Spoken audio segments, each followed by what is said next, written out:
right, so I'm sitting at home with a head cold and thought I would finally get around to programming my new MIDI controller for the Anagram. This is the Judas Kedem 4.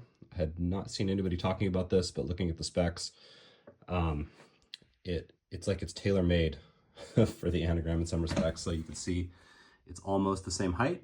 So the foot switches are nicely aligned, which is a pet peeve of mine that I usually have with pedals that are like, if this pedal was like way shorter than the Anagram, which the Anagram is pretty tall.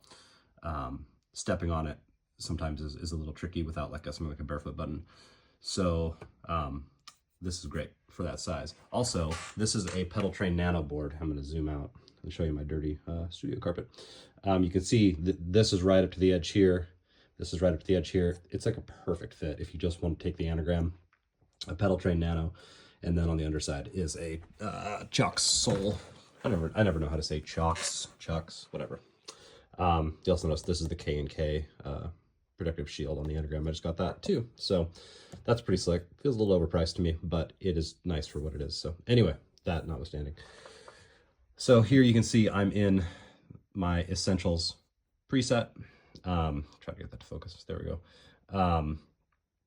I have my main 3 foot switches for the effects that I use on most gigs. So this is the sub 11 set to about 50-50 with the default filter cutoff. Just a basic like Tony Levin on Peter Gabriel's Sledgehammer kind of octave sound. This is an overdrive, in my case just a B3K, set up fairly stock and blended to be, you know, lowish blend with a high gain sound. That's kind of how I like it. And then lastly is just a kind of a 50-50 blend on a chorus, slow rate, kind of just your typical 80s shimmery thing. So with just these 3, I could do almost every gig that I ever do. But there's a couple of sounds that I wanted, and I didn't necessarily want to bring extra pedals. I just wanted to do it out of Anagram, so that's where this Judas Kedem came in. They also make a Judas Kedem 6, but it doesn't quite fit on the Nano. And the goal of this was to really get this down to a Nano, because I do a fair number of fly gigs every year. So I wanted my main local gigging board and my fly date board to be the same thing. So hence this setup. So here's what I've done. You can see I'm here on the bindings page. The 3 for the foot switches are obviously handled, but what isn't totally clear to me in the manual is that the additional bindings that you can use to program stomp mode settings are tied to the push buttons of these. So if we go into the device settings under MIDI and we go into bindings and we edit CCs, it'll show you that, you know, switch 1 is CC20, CC21, 22, 23, 24, 25. So pretty simple. So I treated 21, 2, 3, and 4 as 21, 2, 3, and 4. I could have done 21, 2, 3, but I don't know, 1, 2, 3, 4 just made sense. It kind of correlated more to ABCD in my mind, at least. I'm a simple creature, what can I say? So what I've done here is over on the Kedem 4, uses a very similar touchscreen to the Anagram. So they really work well in concert together because you don't ever have to connect this to a computer to get this program to do what you want. So for instance, you can see on each of the foot switches, there's 2 MIDI items assigned. So we'll go into foot switch A. You can see I have this labeled as sub. When you come over here, that is the sub lemon octaver, which is different than this octave in that this is 100% wet. This is kind of that Yannick Gwizdala, Tim LaFay kind of OC2 with no dry sound. I use that maybe on 1 out of every 10 gigs, honestly. But when I need it, I really want it. And this octave doesn't do that. This does the Peter Gabriel, Tony Levin thing. So I really wanted to have that as an option. So you come in here and you can see these are the 8 different modes that this or any one of these foot switches can be assigned to do. I'm using it for a very, very simple thing, which is to say tap. So if I go in here, you can see that it's transmitting on MIDI on channel 1. This in the Anagram, you can set it up to be Omni, which means it'll look for MIDI on any channel, or you can specify. I just left it on Omni. But you can see it has a value of channel 1, its program is CC21, and a value of 127. So then if I back out of here and I go to the tap toggle off, it's the same thing, but the value is set to 0. So the other thing you might notice is the tap has a blue circle next to it, and the tap toggle off, just like all the rest of them, is blank. So for each one of these states, you can also tell it that, so when this is on, I want it to be blue. And then when it's off, I want it to have no color. Its default state will be in the default color, which is kind of this right there, this kind of like teal blue color. And it'll basically just stay on that for whatever the last pedal, or I'm sorry, the last switch that you tapped was. I didn't like that function, so I just went with no color on the tap offs. But as you can see, now that that's set up, and this follows, so this is those same values for 21, 22, 23, 24. Again, 21, 22, 23, 24, right? Pretty simple. So if let's see if I can zoom out far enough to do this. So you'll see that this one right here, and it's hard to focus at this distance, my apologies. This one is going to toggle on and off as I hit that. So we go like this, and you can see it's now on, and this is now illuminated.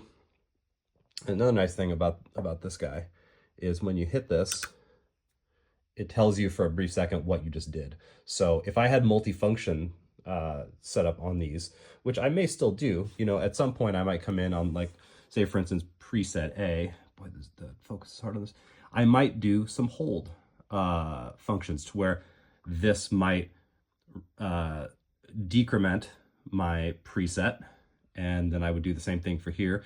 This might increment my preset, just as another option. I don't know.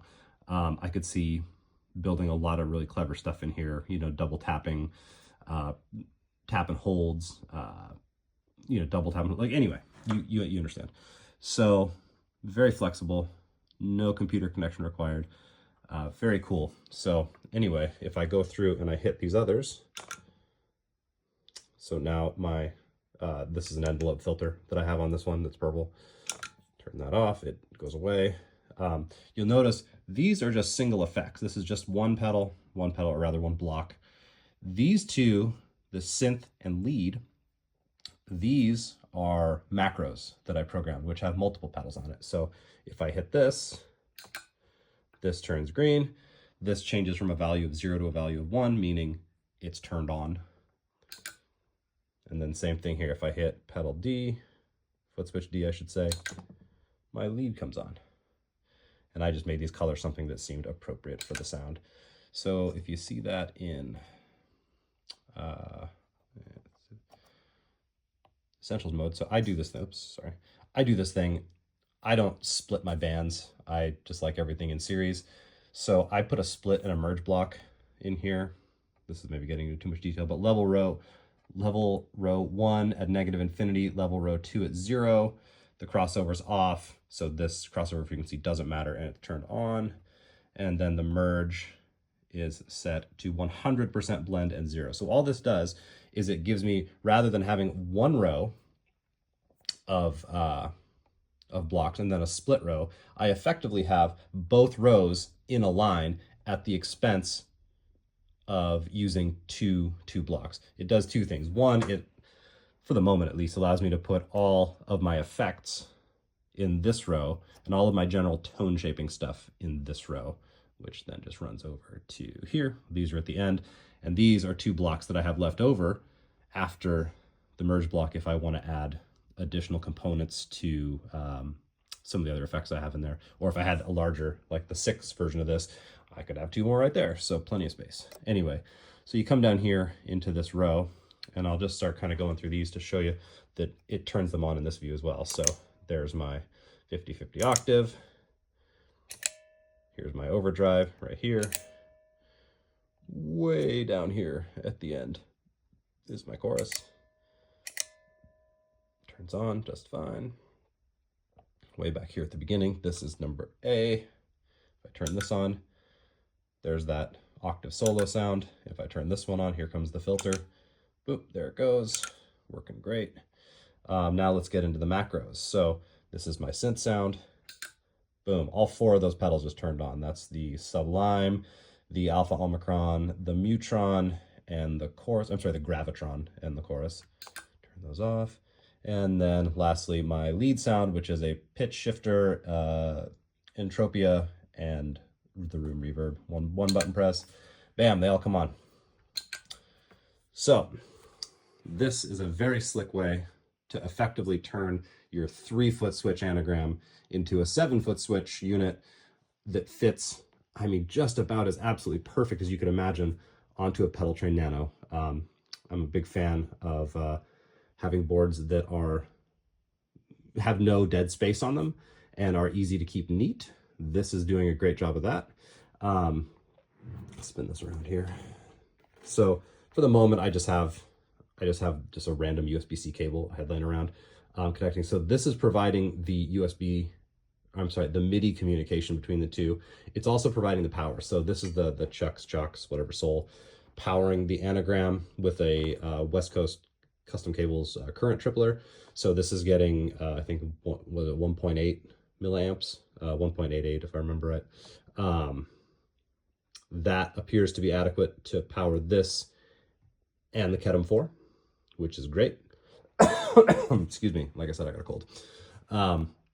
So no additional power, but if for whatever reason I start running into issues and I want to reduce the power demands on this, I could still power this with a DC connection to the Chucks. Although, well, anyway, yes, that would be fine. I don't think it's going to be necessary.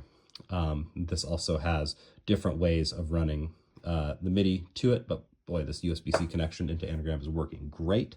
And since this never has to be connected to a computer, if I ever need to do a firmware update on this, I just unplug this, plug it into my computer, and I'm good to go. And this doesn't matter. I have an order for a custom cable, which has it's a 1-foot USB-C to USB-C, where this side is a horizontal 90 and this side is a vertical 90. I could have just done a vertical 90 to a straight cable and just got it on Amazon for like $8. Instead, I ordered a custom cable that'll take like 4 to 6 weeks to build, and it was like $60, but it's going to make this super neat. And I'm kind of obsessive compulsive about that.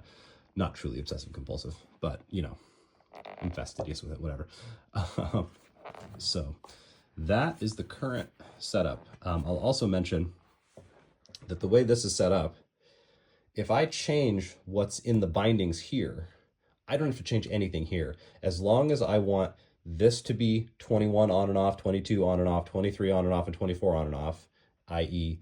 21, 22, 23, 24 on and off, then I can build whatever I want in here. And as long as I assign them to the CC values that correspond with these, it's done. I don't have to go back in here and tweak anything. So I've had this box open for a couple hours now. I played around with a few things.